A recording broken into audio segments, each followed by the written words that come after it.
Pulling out the coupe at the lot. Tony fuck 12, fuck SWAT. Welcome. I want to welcome you to yet another episode of the Unpopular Podcast. This is your boy Jalen. And if you're watching this, I appreciate it. If you're listening to it, I appreciate it. Please subscribe to wherever you consume this, and please share it. It will really mean a lot to me if you share it and subscribe, so appreciate it. Before we go, or move forward, I want to address, David Stern. David Stern, who was the former commissioner of the NBA, unfortunately passed away, I believe, last week after complications of a brain hemorrhage, I believe. When we look at basketball today, basketball would not be as popular and wouldn't be as global if it wasn't for David Stern. When we look at David Stern and his impact on the game of not even just basketball but sports as a whole, when you heard comments from a lot of the other commissioners in other sports, they referred to David Stern as the godfather of commissioners. David Stern was arguably the best commissioner ever in any sport. The way that he loved the sport of basketball, he wanted basketball to be as big as possible, and I believe I believe he said it. He wanted basketball to be as the largest sport like ever. Now, of course, it didn't surpass the NFL in the United States and, of course, soccer, but the NBA would not be as global or wouldn't be global if it wasn't for David Stern.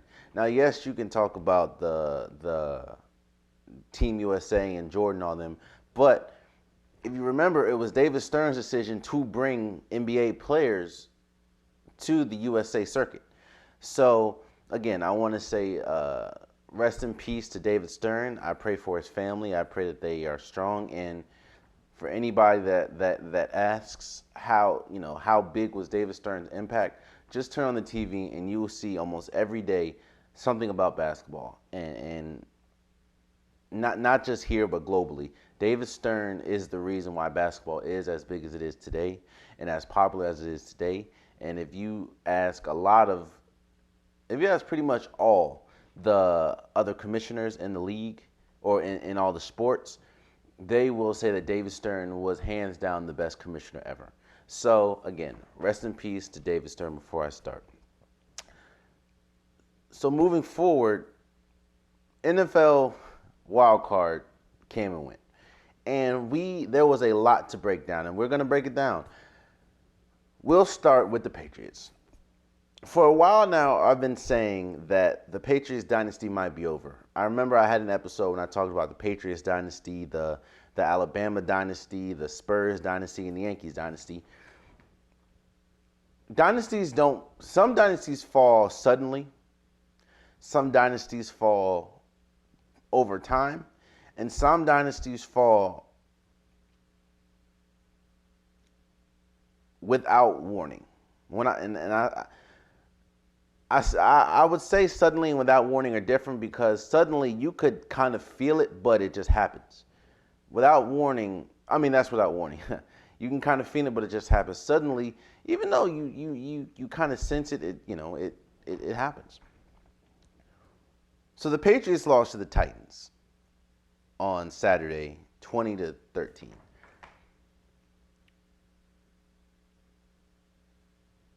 When we look at the Patriots Dynasty and compare that to the Golden State Dynasty, the Patriots Dynasty to me happened. It happened, as in it ending. When you look at the Golden State Dynasty, that ended suddenly, with Kevin Durant choosing to leave, Klay Thompson getting hurt.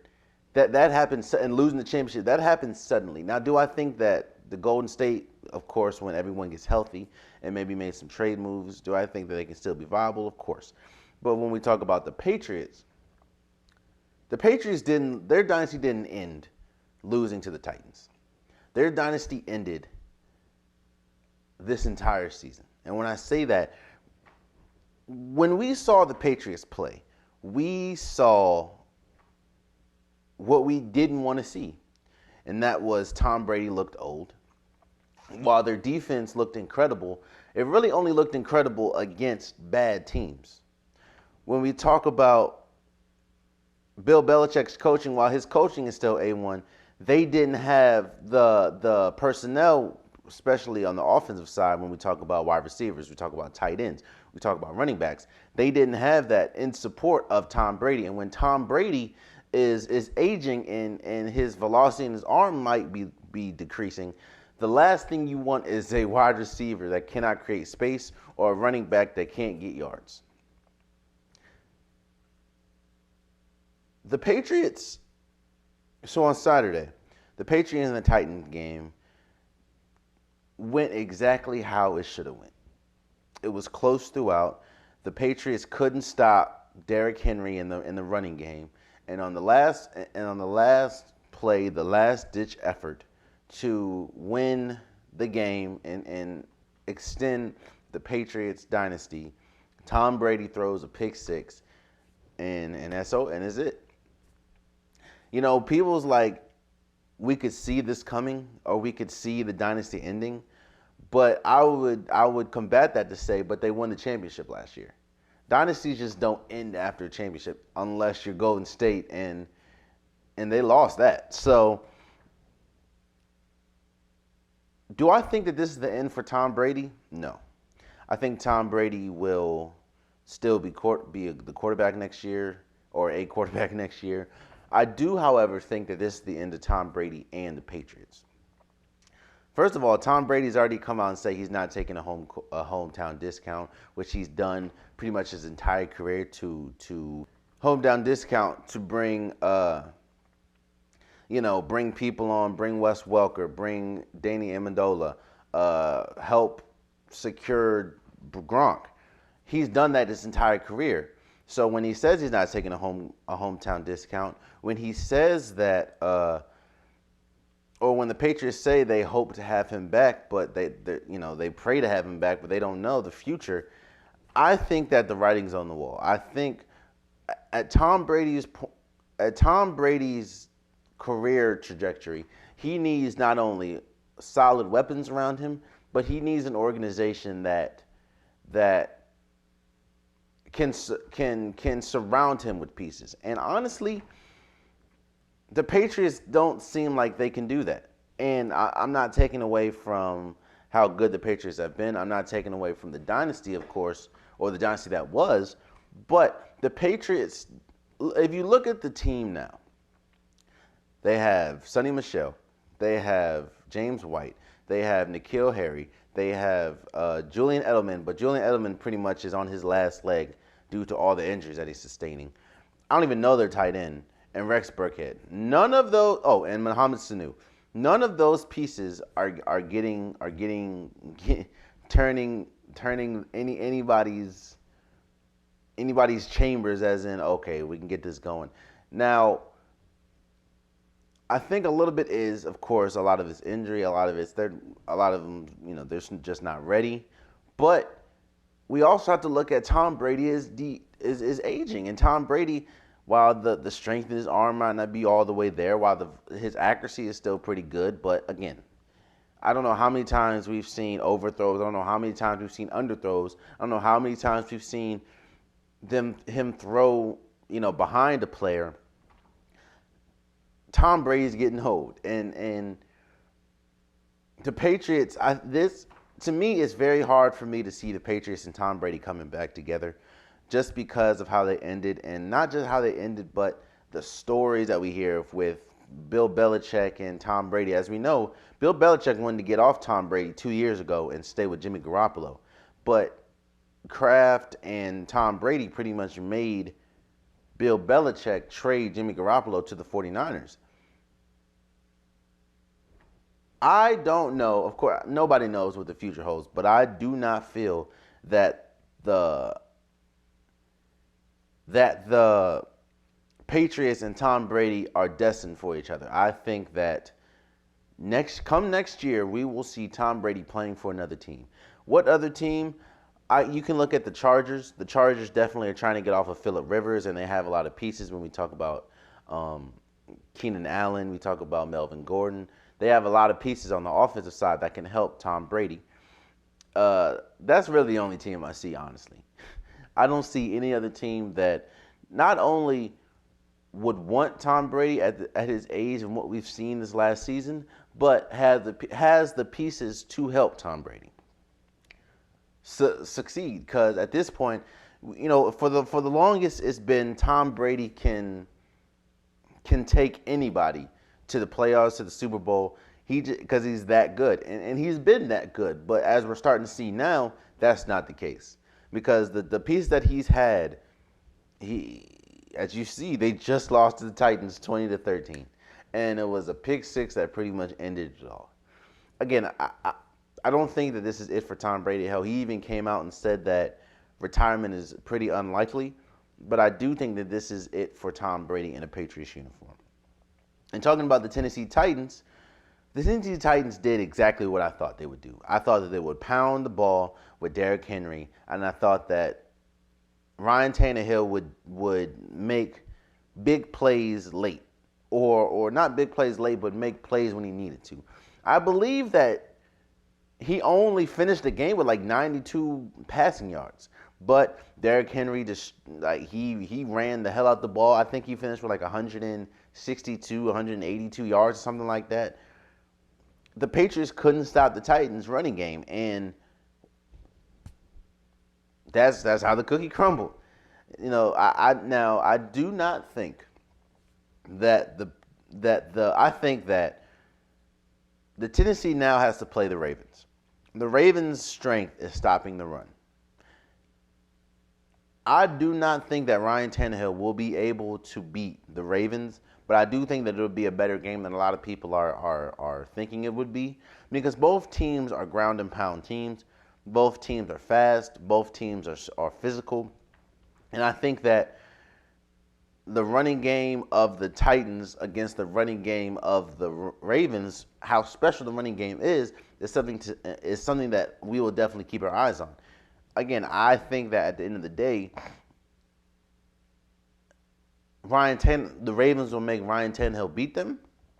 And I don't think that Ryan Tannehill, even though he's been playing great the last month and a half of the season, I don't think that Ryan Tannehill will have what it takes to beat the Ravens. So I do have the Ravens winning next round. But again, this is the end of the Patriots, I believe, and shouts out to the Titans. And moving forward, next game, we have the Houston Texans beat the Buffalo Bills 22-19. I'm going to start with the Bills. The Bills, to me, look like a team that was young. They look like a team that's never been there, which they haven't. They look like a team that was not experienced.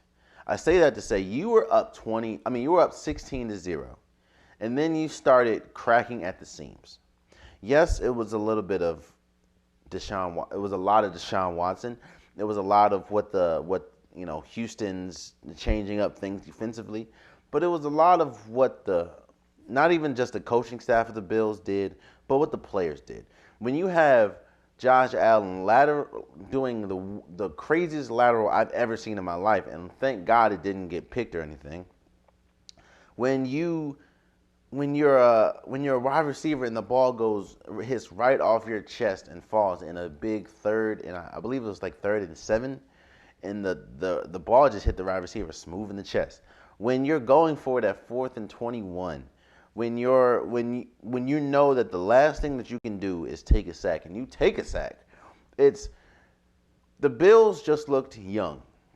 I think the Bills have a lot moving forward. With Josh Allen, with Singleton, with Brown, they have a lot of positivity moving forward, and their defense is one of the top elite defenses in the league, at least this year.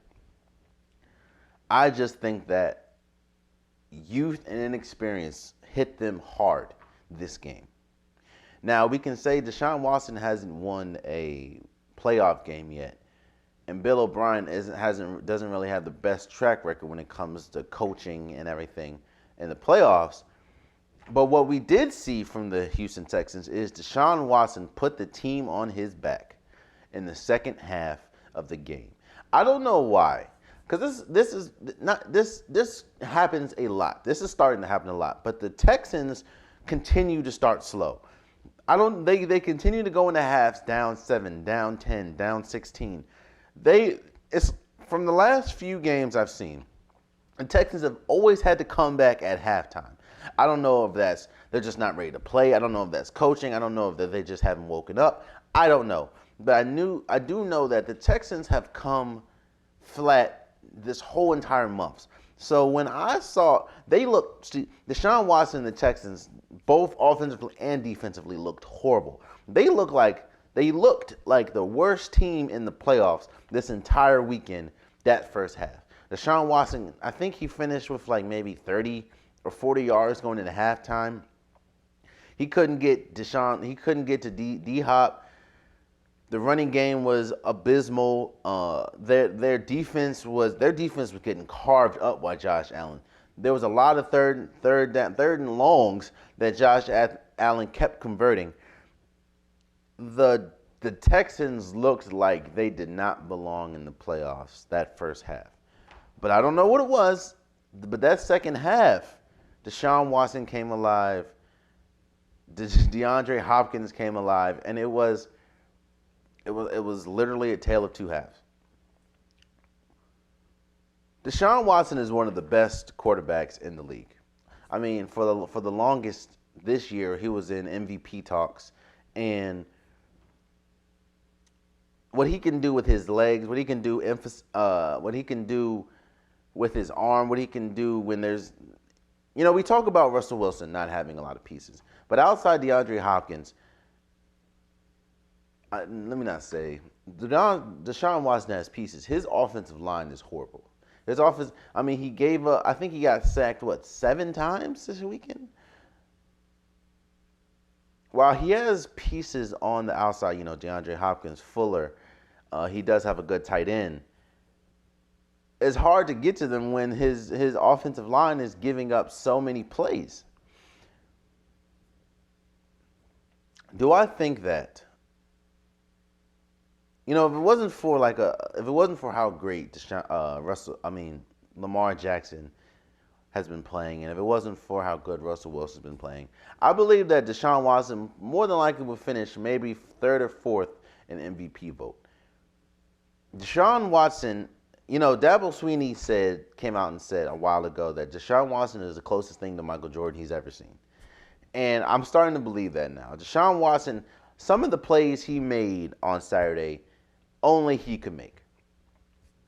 When he was, first of all, the touchdown run he did, when he had to run through, I believe, 2 or 3 defenders.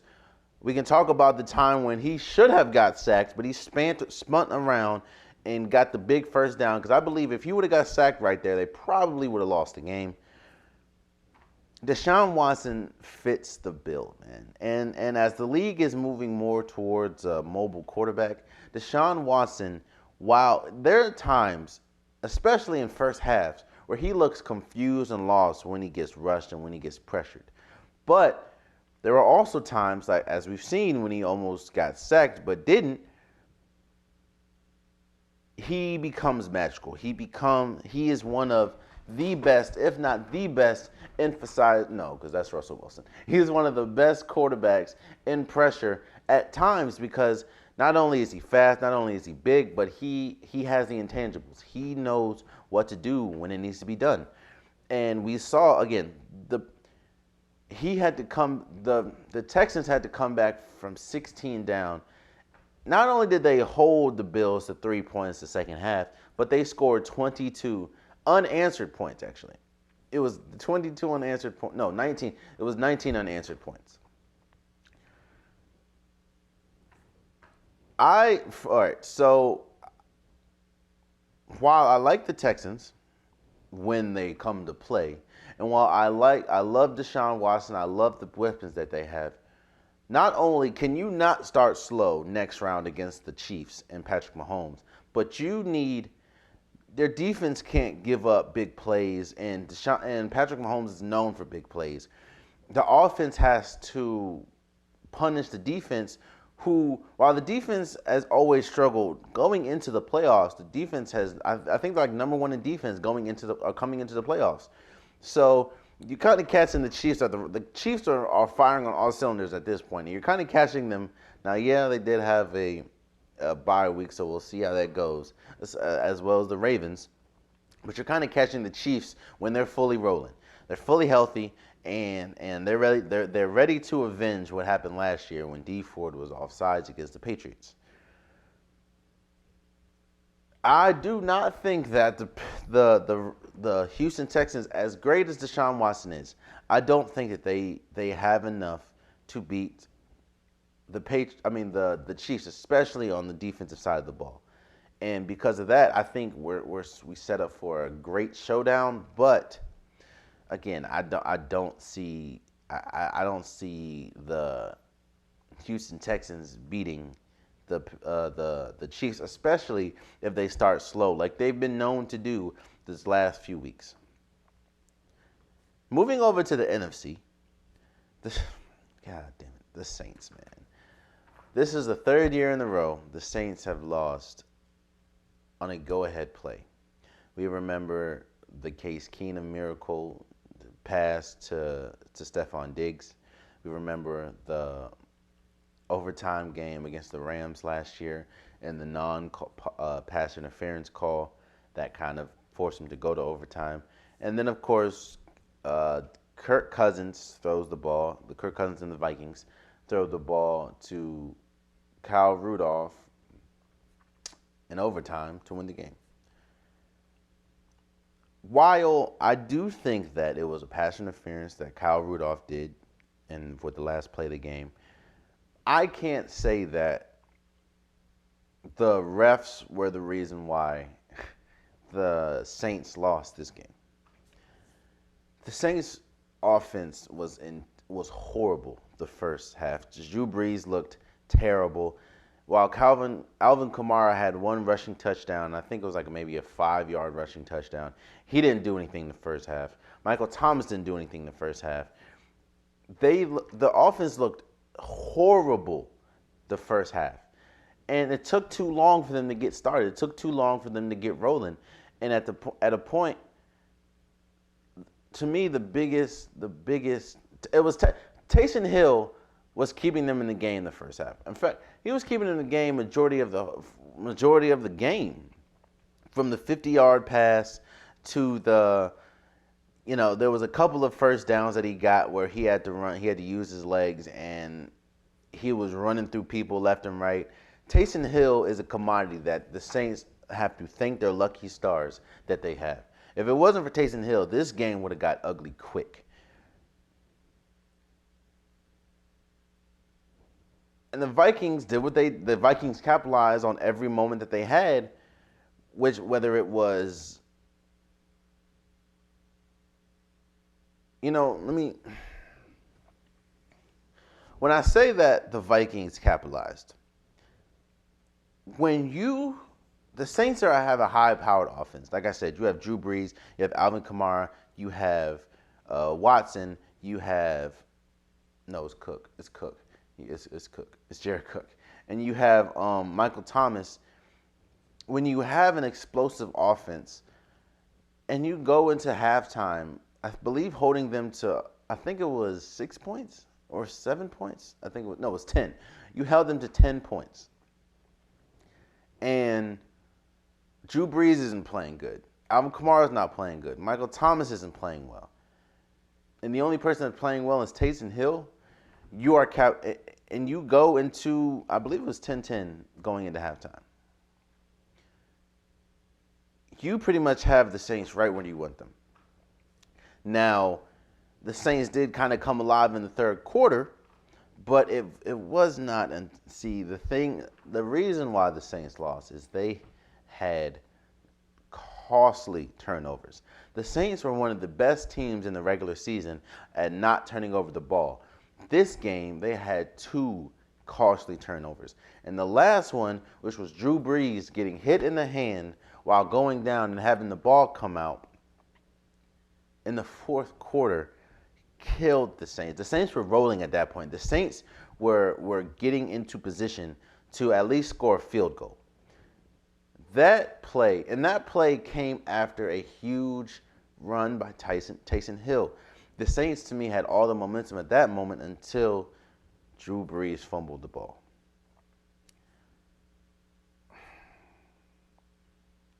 You know, when you lose 3 years in a row, the way that the Saints lose, I don't know. It's hard for me to be like, oh, well, they'll just be back next year. Drew Brees is a year older.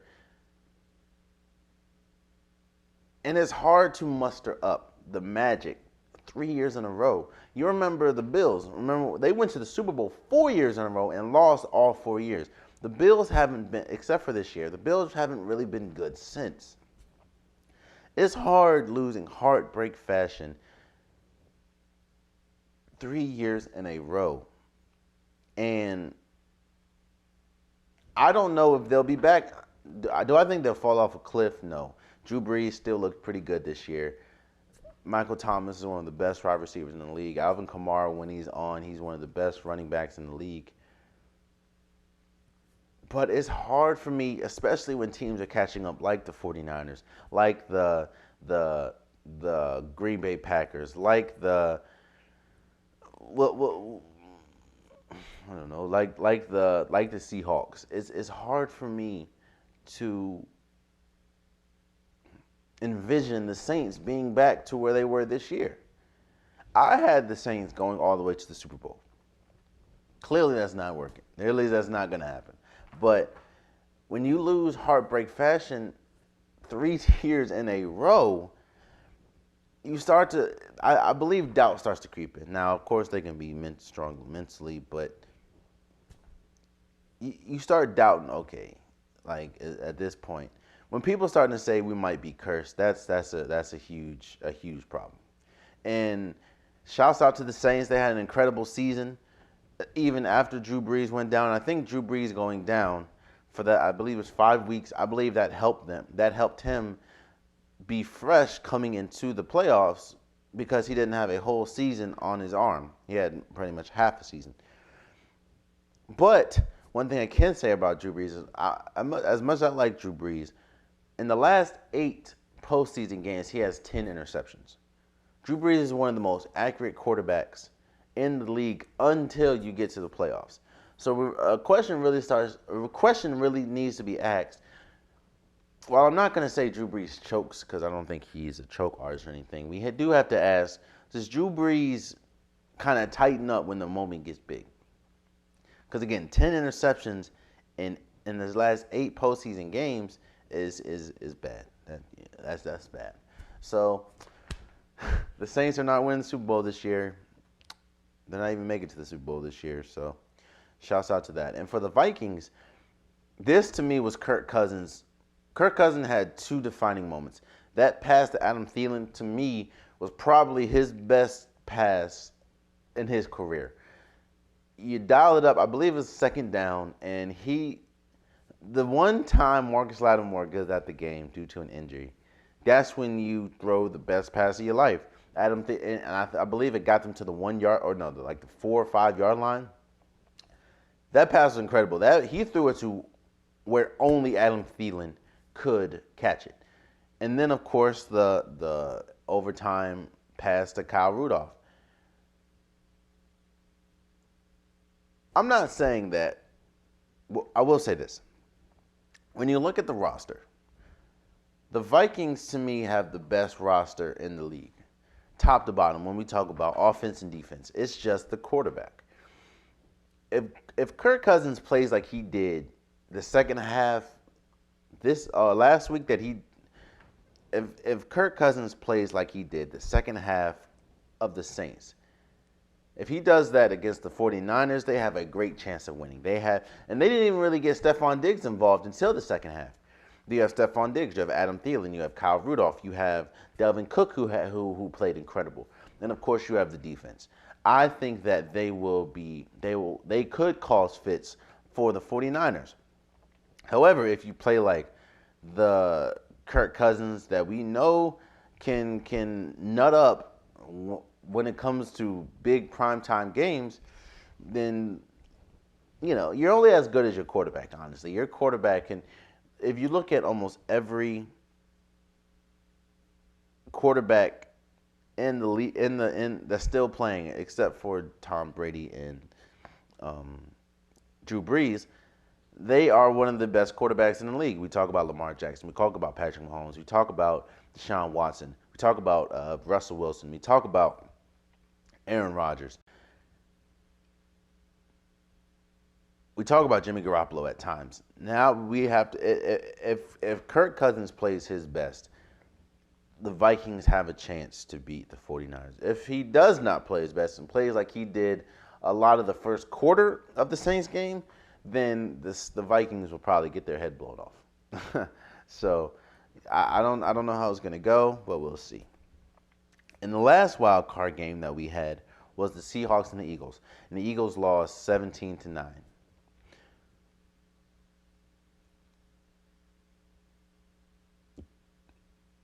We have to first commend Carson Wentz for taking a team that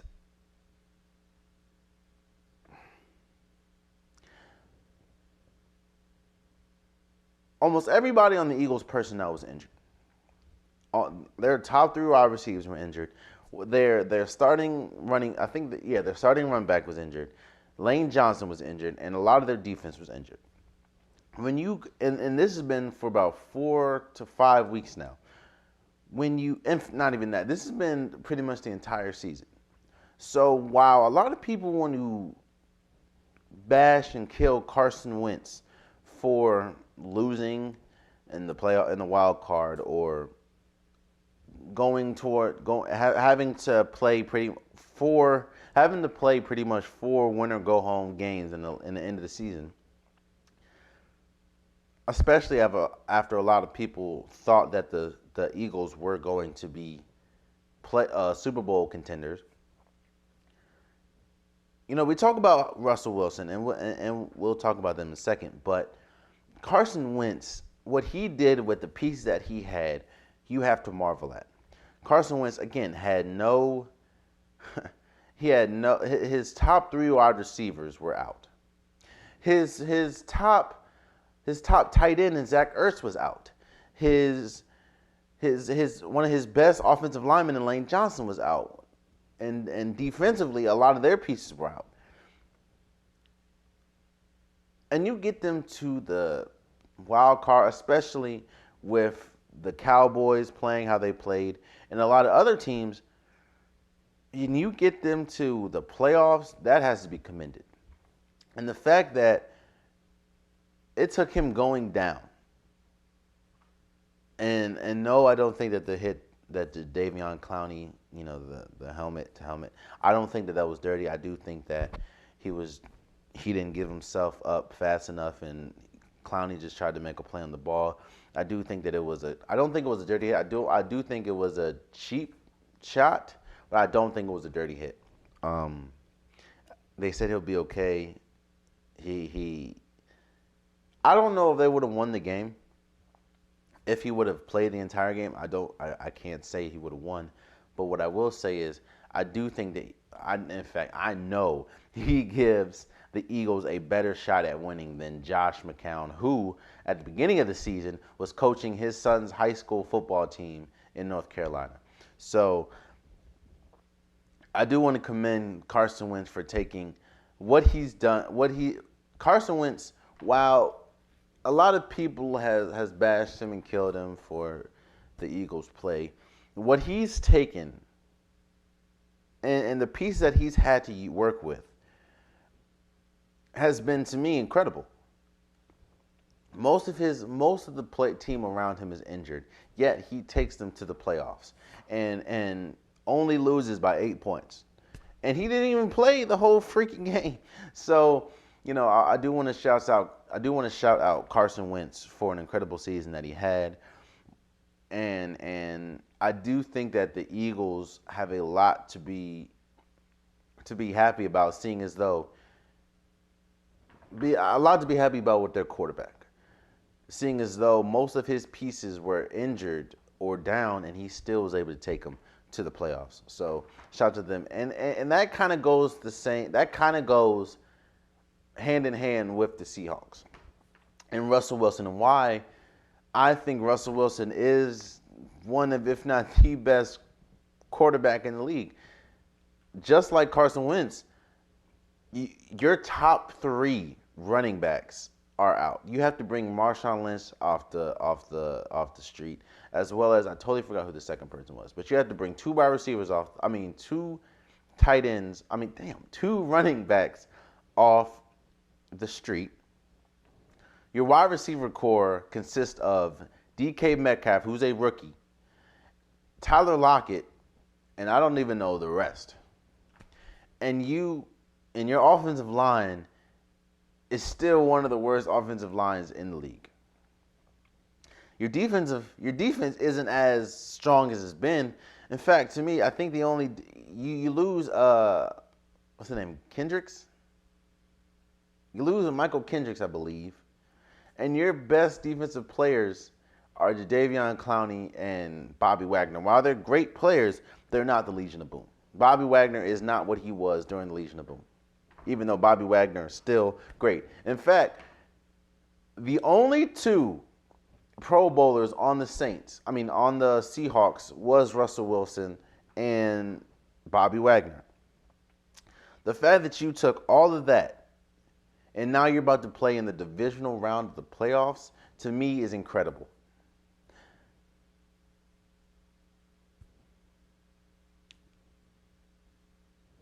What the Seahawks like to do is they like to win ugly games. They like to win close-scoring games. They like to win games where they have to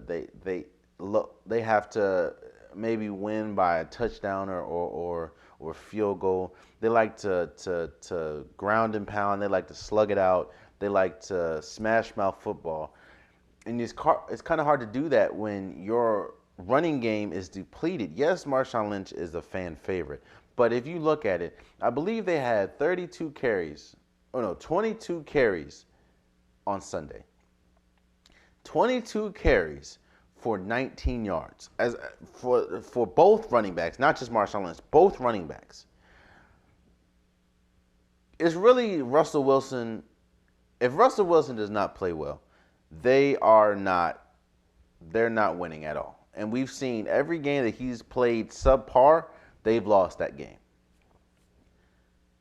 He played incredible. He had a couple of incredible passes to DK Metcalf, and of course a couple of incredible timely runs. If it wasn't for that, we might be talking about Josh McCown could be the next Nick Foles. I think that it's funny. I think that next week's game with the Seahawks and the Green Bay Packers, I believe that is closer than a lot of people think just because of Russell Wilson. Aaron Rodgers I think he only had one game this year where he had 4 or more touchdowns. Yes, you have Aaron Jones, but we'll see how they do against the front line, against Jadeveon Clowney, against Bobby Wagner. We'll have to see. And I think that, again, this game was a lot more closer than a lot of people think just because of Russell Wilson, of how great he's played compared to how human Aaron Rodgers has played. Now, yes, I do think that Aaron Rodgers still can explode for 4 or 5 touchdowns. I don't think that's been needed, but I do think that he can do that. And that is the reason why I have Green Bay winning that one, is because Aaron Rodgers is still a wild card, an incredible wild card at that, but still a wild card.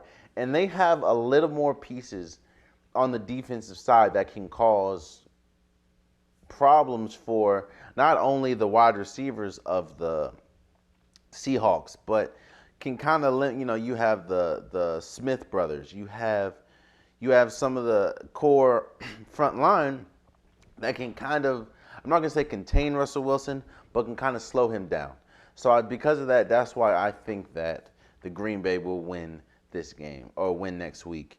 even though Russell Wilson and the Seahawks have had an incredible season, I didn't think that the Seahawks would be as good. I didn't think the Seahawks. I thought they could make the playoffs, but I didn't think that they would be playing in the second week, and that's just how I see it. Oh, that's how I saw it. So shouts out to them, and do your thing. I do think that. So next week I have Green Bay winning. I have the 49ers winning. I think Jimmy Garoppolo, Kittle, I think they've been a little better, and of course the defense is incredible with Nick Bosa, DeForest Buckner. I think that they will bring a little more pressure to Kirk Cousins than the Saints did, and because of that, I think Kirk Cousins might not have the best game possible, and he needs to have the best game to beat the 49ers. So I have the 49ers, I have Green Bay, I have the Chiefs, and I have the Ravens. So there you have it. Before moving forward, we had a couple of coaching changes. Let's start with the Redskins first. The Redskins hired Ron Rivera as their head coach and Jack Del Rio as, I believe, the defensive coordinator. Again, these are good hires if Dan Snyder allows. Oh, and they definitely did fire Bruce Allen, thank God. If Dan Snyder allows Ron Rivera to take control and do what he needs to do. If Ron Rivera has a say in the GM, if Ron Rivera has a say in the draft, if Ron Rivera has a say in the whole team, I think that this is a really good hire. I think he'll be great for Dwayne Haskins. I think he'll be great for the defense with Jack Del Rio. I think that this is a really good hire if Dan Snyder allows Ron Rivera to do what he needs to do. And that kind of goes hand in hand with the Cowboys. The Cowboys hired Mike McCarthy. While I don't love the pickup, or I don't love the coaching hire, I don't hate it. The reason why I don't hate it is because he's a Super Bowl winning coach, and he's played with a incredible quarterback in Aaron Rodgers, so he knows how to play with Aaron. He knows how to play with good talent. The thing why I don't think it's a great hire and why I'm a little skeptical with that one is because one, Mike McCarthy is known to be a pass-happy coach. In fact, his last 3 years, he was 28th and below his last 3 years in rushing with the Packers. Another thing that doesn't look good on his resume is when he leaves the Packers, the next year the Packers go 13-3, and I believe are second in the NFC, and had a bye week. Aaron Rodgers and Aaron Jones looked incredible. Matt LaFleur looked good as a first-time coach, or first-time head coach for them. And they just looked better without Mark McCarthy. And going back to the rushing, I don't know how he's going to do with Zeke, seeing as though Zeke isn't one of those players or one of those running backs that you can catch 15, 16 passes.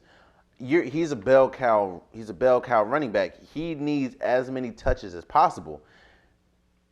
And like I just said, Mike McCarthy isn't really known for rushing the ball. So that's why I do think that his experience as a head coach and his grown-upness is good for the Cowboys, but he will need to do a lot of changing, as well as Jerry Jones needs to. And I know Jerry Jones isn't going to do it because Jerry Jones hasn't done it. Hell, he hasn't done it ever. I think Jerry Jones is going to need to pull the reins back a little bit and let McCarthy just coach. But again, we haven't seen it, and I don't know if he's even capable of doing that. But it's still, the jury's still out on Mike McCarthy. I don't know. I do not know, because he needs to change. The Jerry Jones needs to change. But at face value, it's an okay pickup. And lastly, the Panthers hire Matt Rule from Baylor. I kind of understand what you're trying to do. Matt Rule and Baylor, as we know, that's an offensive happy team. He's an offensive guru a college offensive guru from what we've been told. A lot of people were thinking about even hiring Matt Rule. Now the onus is, okay, so are you going to try to rebuild with Cam, or are you going to try to move forward with somebody else? That's what Matt Rule is going to have to decide. I think that with them hiring a college coach, I think the writing is on the wall for Cam Newton. I think that because they hired a college coach, they're really trying to start from the ground up. And because of that, I do think that they'll probably try to trade Cam Newton. Watch out for a trade towards the draft. Watch out for the Buccaneers. Watch out for the Chargers. Watch out for the Bears. I think that it's over for Cam Newton in Carolina. I don't think that he's a bad quarterback in any sense of the word, but I do think that they're trying to rebuild from the ground out, which is why they get a college coach instead of maybe a more experienced NFL head coach. But I do think that it's a good pickup for the Panthers, especially with Kyle Allen. While Kyle Allen is not the future, I do think that they'll be able to pick up a quarterback with the draft. I think their draft maybe 7th or 8th. And I think that'll they'll be able to vie for a quarterback there. And speaking of draft, goes to our next one is Tua Tagovailoa announces that he will enter the draft. A lot of people were wondering, he said he'll make a big announcement. He announced it yesterday. A lot of people were speculating that he might come back. First of all, there's a lot of reasons why I don't think he should have came back, or he was even thinking about coming back. I think that I'm not going to say he wasn't thinking because I don't know. This is what I'll say. You have a chance to, even though you're probably not going to go number 1, you're probably not going to go number 2, you still have a chance to go top 10. You have a chance to go to a pretty good organization. You can go to a Chargers. You can go to a Panthers. You can go to an organization that is pretty good. I know that you're still rehabbing, but it's different rehabbing for a professional team instead of rehabbing for a college team. Now, yes, I do know that some colleges are a little better organizational-wise than some NFL teams, but where you're getting drafted, it's different when you're rehabbing or you're trying to help a player rehab that you invested a first-round pick on instead of a player that you're pretty much rehabbing to get out the door. You pretty much don't have a long-term goal for this player because he's not going to be here long-term. I get if you were trying to come back and trying to maybe vie to be number 1 next year, but that's not happening because Trevor Lawrence, I think that's pretty much wrapped up. That Trevor Lawrence will more than likely be the number 1 overall pick next year. So what is the benefit of you coming back to Alabama? You might not even play next year at Alabama, so you pretty much would have stayed to rehab, which to me, you have a better chance of rehabbing with a professional organization that has every hope in the world for you to get back, not only healthy, but as quick as possible, and because they spent a first-round pick on you. So I don't know why he made a big thing. There was no inkling in me to think, all right, he might stay. I didn't think that at all, not one bit. Because, again, why would you stay? What is the point of staying? So, again, Tua is going into the draft, or Tua will be entering into the draft, and I still think he'll be a top pick. Again, watch out for the Chargers, especially if the Chargers get someone like, I don't know, the Chargers get someone like Tom Brady. If Tom Brady goes to the Chargers, even if Tom Brady doesn't go to the Chargers, if they keep Phillip Rivers for 1 year and bring in Tua, that'll be a good person to play behind the first year. Watch out for the Panthers. There's a couple teams that need a quarterback and that we'll get a quarterback. So, again, shouts out to Tua. He's going. I don't know why there was any doubt as to. I don't know why people were saying he might not cut. Like, come on, bro. Like, come on. So, again, Tua enters the draft. Before we go, let's talk a little bit NBA. The trade deadline is coming on, and we've heard teams like the Lakers and Kuzma. They're listening to offers for Kuzma.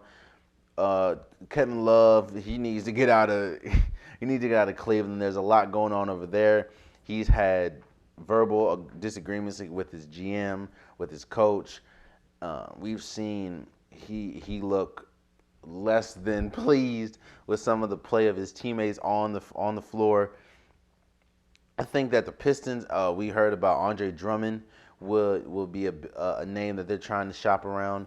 Watch out for the Pistons. Watch out for the Lakers. Watch out for the Heat. Watch out for Portland being a trade deadline buyers and sellers.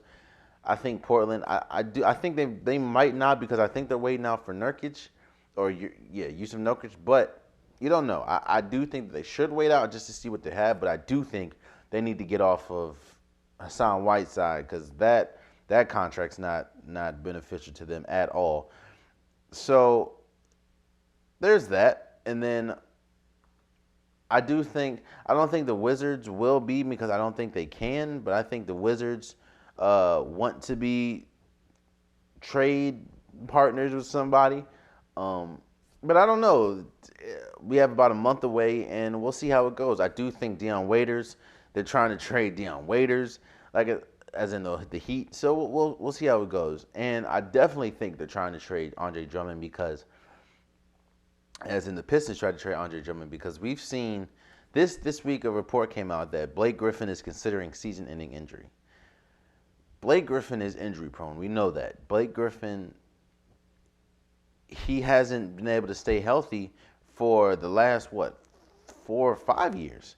And when he's been on the court, he's been one of the best power forwards in the league. But year after year, it's a knee injury or a shoulder injury or foot injury or a back injury or hand injury.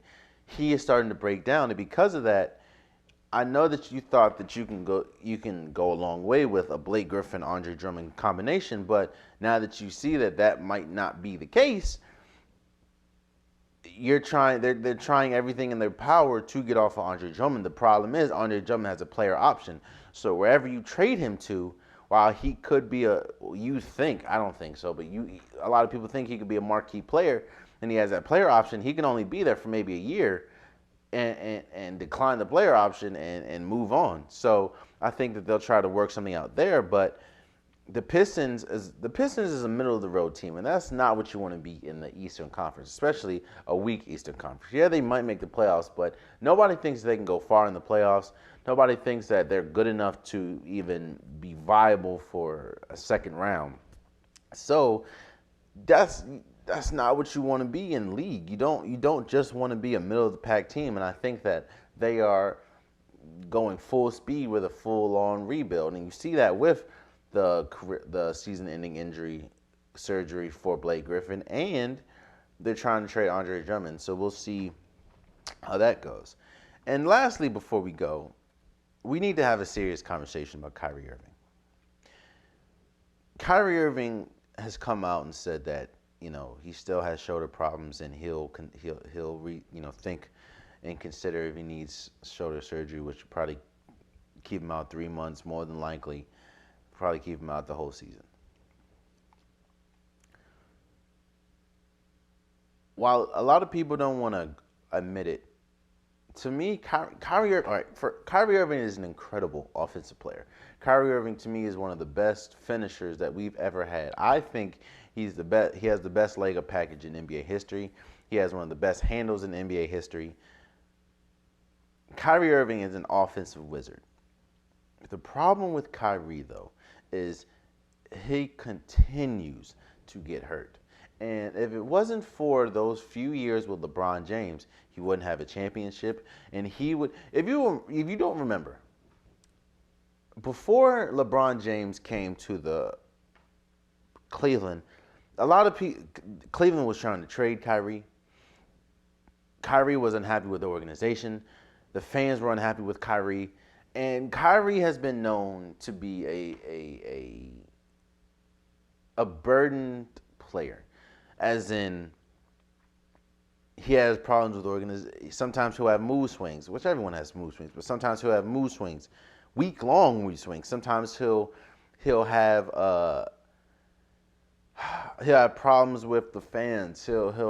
He just sometimes he's a hard player to play with and hard player to coach. And we've seen everywhere he's gone, from the Cleveland Cavaliers, from the Boston Celtics, and even now at Brooklyn, he has kind of been hard to coach, kind of been hard to play with. Now, there hasn't been a lot of reports to come out about Kyrie being, a problem, but we remember the reports about the whole team photo, how he didn't want to take, I think, his hoodie off or something. We heard about, some of the cryptic things he's put on Instagram and Twitter. While I'm not going to go as far to say that Kyrie Irving is overrated, I'm not going to say that, because Kyrie Irving is a gifted player. And I'm not going to go as far to say that Kyrie Irving is a bust, but what I will say that we really have to sit back and reevaluate how we look at Kyrie Irving and how good Kyrie Irving really is. Is Kyrie Irving more of a player that you can build a franchise around, which we've seen that didn't work in Cleveland without LeBron James, and that didn't work in Boston? Or is he a player that is he a solid 2 or 3? And if he's a solid 2 or 3, we really need to look at Kyrie as that. Kyrie Irving is not, as a lot of people love Kyrie Irving. Don't get me wrong. I like Kyrie Irving for what he is, but we really need to be serious about what he is. And Kyrie Irving really, to me, is only a really, really gifted offensive player, and that's about it. Kyrie Irving isn't moving any needles for me. And Kyrie Irving, to me, is starting to become more of a burden with his injury history and with the stuff, off the court, that he is a productive player. Again, I'm not taking away from Kyrie Irving. Is still a really good player. Kyrie Irving is still one of the best players in the league, especially offensively. But we really need to look, and we really need to reevaluate how we look at Kyrie's career, especially without LeBron James. Because without LeBron James, Kyrie Irving will just be another really gifted player that didn't win anything. And I think that's, with this shoulder injury, I think that he's going to get the surgery, and I do think that he'll probably be out the entire season, because they want to bring him and Kevin Durant back at the same time, healthy, and see what they're going to do. But we really need to start and reevaluate how we really feel about Kyrie Irving in his career. This is yet another injury that Kyrie Irving is going to miss a lot of time for. This is yet another. He's had another off the court incident, with his personality that the team didn't like on another team. This happened with Cleveland, it's happened with Boston, and now this happened with Brooklyn. And we really need to, how good really is Kyrie Irving? And that's to me what we really need to be honest with ourselves about. Kyrie Irving, is Kyrie Irving good by himself, which we've already seen he is not? Or can he be that missing piece? Can he be a number 2 guy? We saw him be a number 2 guy with LeBron James, but LeBron James, it's LeBron James. We'll see how he is with Kevin Durant, but we'll see. And more than likely he'll be out this season, and we'll see how it goes next year. And there you have it. That has been yet another episode of Unpopular Podcast. Again, if you're listening, I do appreciate you listening. If you're watching, I appreciate you watching. I love all you guys. Please subscribe. Please subscribe. Please subscribe. And please share this episode. There's a lot that I'm happy. With the new year, there's a lot that I'm bringing on. I'm getting new equipment. I'm gonna change my space around just a little bit. And I'm going to try to provide better content for you guys. And that is coming in the next few weeks, so just stay tuned for that. And again, I do appreciate all your love, all your support. Everyone that listens on any platform, I do appreciate it. Anyone that shares, I do appreciate it. Anyone that subscribes, I do appreciate it. Much love to you guys. And again, this has been another episode. And until next time, much love. Johnny Giuliano. Real nigga shit. Other night at your crib, it was like me, Black, 40, Obi. We just sitting there talking about life. Play some beats, but I forgot to tell you one thing. Niggas called me to set you up, want me to come and wet you up. Cause you a out of town nigga like Biggie, heard about the shit with Diddy, so I came through to vest you up. And I got a vest for 40, a vest for Hush, a vest for every nigga with an owl on his chest. And what? I got LA unified, you better all committing suicide, teachers ain't testing us. See, I know how I feel to be platinum plus. Niggas is jealous of you, so they try to wrap you up, tax you up. But it's over your blood money, nigga, catch these bullets like you catch the bus. Dog fame is a motherfucker. Do a nigga four favors when you came through the fifth. How soon they forget? Run up on you at your granny house, give you 9 like fifth. How a nigga supposed to love you niggas? Heart beating fast when I dap and when I hug you niggas. Dre told me not to trust you niggas. Your energy off, you finicky, I rush you niggas. Just walk around the crib like, why a nigga can't live? Get this money, fuck these bitches though. Thinking about the beef like, we can pass these motherfucking straps like a physical. This my city, nigga, everybody know it. Riding around town, just me and my 4 pound. Tucked in my time forwards, hoping I ain't gotta show it. LA niggas be the craziest. These niggas do some shady shit. Niggas will run up on your car, catch you off guard like the Lil Wayne and Baby shit. 40, I'm fucked up. Y'all better not come to my studio with that fake shit. Y'all better not come to my funeral with that fake shit. Y'all better off realizing there's nothing that y'all could do with me. All I ever ask is keep it 8 more than 92 with me, 100. Yeah, 100. All I ever ask is 100. Yeah, 100. All I ever ask is 100. Thank me later, thanks for nothing, thanks for bluffing. Thank you so much for wearing your true colors to every single fucking function. Had niggas tell me to my face how we were family and how they love me. Why they was skimming off the budget. Now when I see them, they're the ones that's acting funny. People been reaching out to me and I'm on some straight unresponsive shit. I would have so many friends if I didn't have money, respect, and accomplishments. I would have so many friends if I held back the truth and I just gave out compliments. I would have all of your fans if I didn't go poppin', I stayed on some conscious shit. I would have so many more friends if I lost my success and my confidence. I'm in the club every time that they play the competition. If they even play the competition, then I seen the response they get. Yeah, nobody's even hearing it. On top of the pyramid, might go to Jamaica, disappear again. My circle got so smart that it's superior. Saying to myself, y'all better not come to my studio with that fake shit. Y'all better not come to my funeral with that fake shit. Y'all better off realizing there's nothing that y'all could do with me. All I ever ask is keep it 8 more than 92 with me, 100. Yeah. 100. All I ever ask is 100. Yeah. 100. All I ever ask is 100. Miss Fo said that was my real nigga. Held a nigga down since he was a little nigga. If he was still alive, he would kill niggas. He was Lil Snoop, I was Meek Mill. Niggas know how it feel when you missing your nigga though. Can't think so you roll up that indigo. Stressing while driving down Figaro. Blowing kush clouds until his ghost is in my ghost, damn.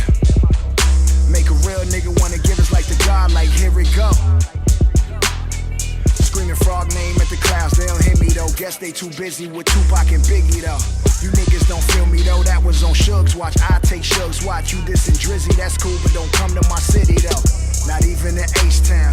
So underground that I gotta be a trill nigga. Strapped up from the waist down, that's word to Pimp C. J Prince is my real nigga. Shit was so simple when Henchman was out. He had a young nigga right there with Meech. So happy when Blue Da Vinci got out. We came up on these California streets. LA niggas be the craziest. These niggas do some shady shit.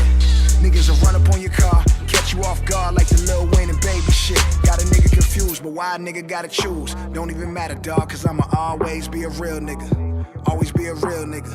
I never learned how to be nothing but a real nigga. Y'all better not come to my studio with that fake shit. Y'all better not come to my funeral with that fake shit. Y'all better off realizing there's nothing that y'all could do with me. All I ever ask is keep it 8 more than 92 with me, 100. Yeah, 100. All I ever asked is 100. Yeah, 100. All I ever asked is 100.